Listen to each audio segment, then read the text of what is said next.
Всем привет! С вами Леон и Маркос. Мы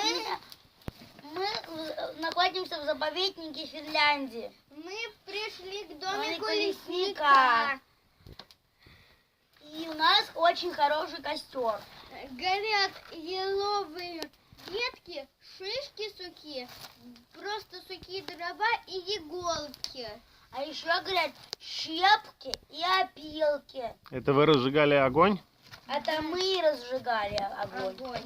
Угу. Папа нам просто помог, зажег это все дело зажигалкой. А потом мы все поддерживали сами. Мы тут несколько часов. Нам тут очень понравилось. Всем пока!